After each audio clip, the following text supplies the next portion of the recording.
নমস্কার, আমি গোকুলচন্দ্র দাস, পেশায় একজন ঢাক বাদক।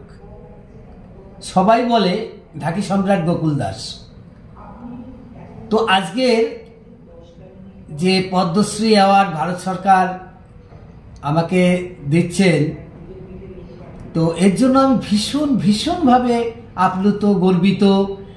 কি বলবো, এই আনন্দের ভাষা কোনো ভাষায় প্রকাশ করা যায় না যে কতটা আনন্দিত।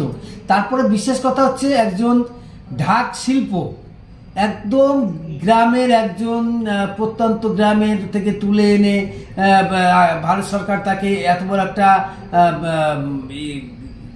দিচ্ছেন, অ্যাওয়ার্ড দিচ্ছেন। এর জন্য আমি ভীষণভাবে গর্বিত, ভীষণভাবে আনন্দিত। আর তারপরে আমি আজকের আমি যে সম্মানটা পাচ্ছি, এই অ্যাওয়ার্ডটা আমি আমার গুরু পণ্ডিত তন্ময় বোসকে আমি ডেডিকেটেড করতে চাই। আর 2004 সালে সারা কলকাতা মিলে একটা ঢাকি প্রতিযোগিতা হয়। সেই ঢাকি কম্পিটিশনে পণ্ডিত তন্ময় বোস আমার গুরু।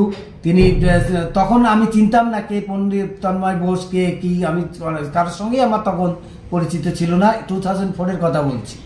তো তারপরে এসে আমার ওই অনুষ্ঠানে এসে, কম্পিটিশনে এসে আমি ঢাকি উইনার, ঢাকি সম্রাট উপাধি পেলাম। এবং তন্ময়জি আমাকে বললেন যে তুমি পুজো শেষ করে আমার সঙ্গে দেখা করো। তারপরে আমি সেই 2004 থেকে আজও পর্যন্ত ওয়ার্ল্ড ক্লাসিক্যাল মিউজিক, তালতন্ত্র পণ্ডিত তন্ময় বোসে, সেখানে আমি মেম্বার আর্টিস্ট হিসেবে আজও কাজ করছি।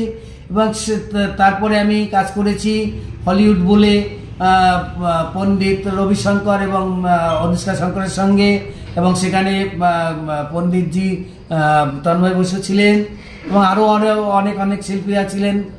এবং তারপরে আমি 2010 সালে মাস্টার অফ পারকাশন 2010 কাজ করেছি ওই জাকির হোসেন, ওস্তাদ জাকির হোসেন। তো তার সঙ্গে আমি কাজ করেছি, সারা নর্থ আমেরিকা ঘুরেছি এবং 18টি শো ছিল এক মাসে। খুব আনন্দের দিন ছিল সেই দিনগুলো। কিন্তু ওস্তাদজি আজ আর আমাদের মধ্যে নেই। তার যে কার্যকলাপ সেগুলো আমাদের মধ্যে রয়েছে অবশ্যই, তার সেই স্মরণীয় দিনগুলো। কিন্তু আজকে আমি জাকিরজির সঙ্গে প্রোগ্রামে গিয়ে আমি একটা মিউজিক শপে গেছিলাম।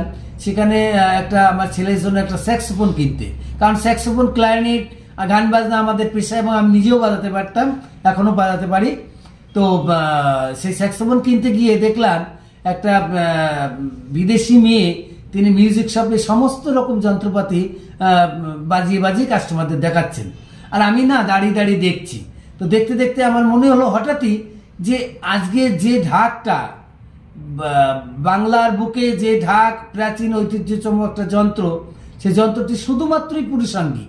তো পুরুষাঙ্গিক রাখলে হবে না। আমি চিন্তা করলাম, আমার বাংলার মেয়েরা তো আরো কর্মঠ, আরো কঠিন। তো এদের দিয়ে যদি আমি বাংলার মেয়েদের দিয়ে ঢাকটাকে আমি বাজাতে পারি, তো এটার মতো বোধহয় একটা ভালো কাজ করা হবে। তো সেই বুঝে আমি এপ্রিল মাসে বাড়ি এসে আমি মাত্র 6 জন মেয়েকে নিয়ে শুরু করেছিলাম আমার এই মহিলা ঢাকির পথ চলা। তারপরে এখন বর্তমানে এসে দাঁড়িয়েছে আমার দলে 90 জন মহিলা, এবং সারা বাংলাতে মোটামুটি ধরেন 400-500 মহিলা যারা খুব স্বনির্ভর হয়েছে এই ঢাক প্রফেশনে এসে, এবং 200-250 ছেলে তো রয়েছেই। তো আমি বলতে চাই, এই আনন্দটা শুধু আমার একলার আনন্দ নয়, এটা সারা বাংলার আনন্দ, যেহেতু আমি বাংলারই একজন সামান্যতম ছেলে। নমস্কার।